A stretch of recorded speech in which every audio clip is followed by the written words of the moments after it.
guys, Knife Detector here. I'm going to do a very quick review on this Kukri. Now I know what you're thinking. That is not an original Nepalese Kukri, and you are right. It is not an original Kukri from Nepal. This is not a Kukri belonging to the Gurkha soldiers or the British Gurkha Rifles or the Nepalese army. This is not an original Kukri. This was made in Pakistan. However, it was 10 bucks on eBay. And because it was 10 bucks on eBay, I thought to myself, you know what, self? That'll make a good machete. And so I wanted to try it out and see if it's something that I could have around, because I've always liked the shape of the Kukri. And without delving too much into the history of this knife, this particular shape of the blade has been around for hundreds of years. And it dates back to the people, the Gurkha people of Nepal. And it is still used today in the British Gurkha Rifles, the British Army that is in Nepal. And a version of this was also used during Desert Storm.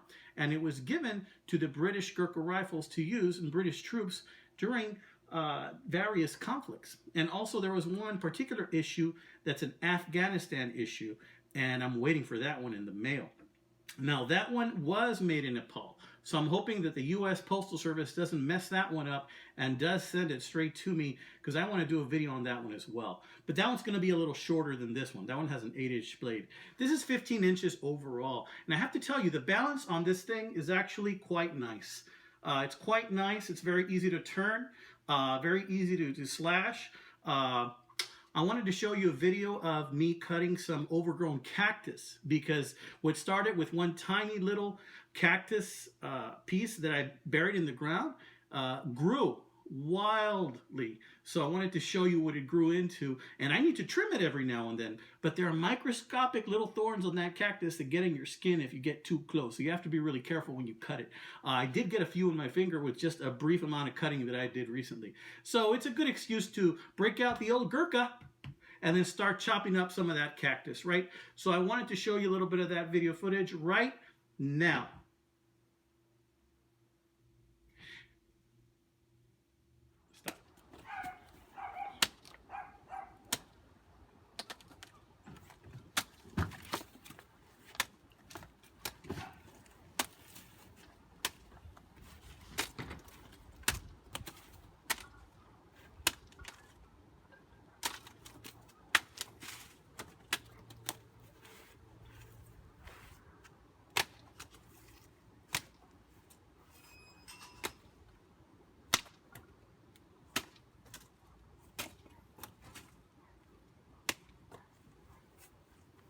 Check this out, guys. It's got a brass end liner right here. I think it's full tang, because I see that the tang goes all the way through right here on this point, which is good, because if you look at the overall fit and finish of this knife or machete, you know, it is pretty decent for a Pakistan knife. It's got this section here called the cow. Some people call it the cow. Some people say that it's shaped for Shiva's trident, the god Shiva's trident, and some people say that the purpose for this particular groove here is to capture the blood once it's dripping down so it will not fall on the handle. All of those things may be true. However, you know, I think it's a nice design, and if you're using something like this in combat, it would catch the blade pretty well. So other than that, this is a very sharp knife. It's got these brass rivets here. It's got this brass ring. It's got this brass bolsters. This is not a bad looking knife for $10. In fact, I'm still kind of bewildered as to why I got it so cheap. But it does come with this cheap scabbard too. This is not fantastic, but it will get the job done, as you can see. So I plan on using that whenever I do a little bit of yard work.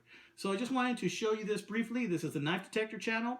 I make videos on knives that are unique, unseen, or seldom seen. Mostly vintage, but not always. So this is the Knife Detector signing off, saying, have a wonderful week, guys. Take care and God bless.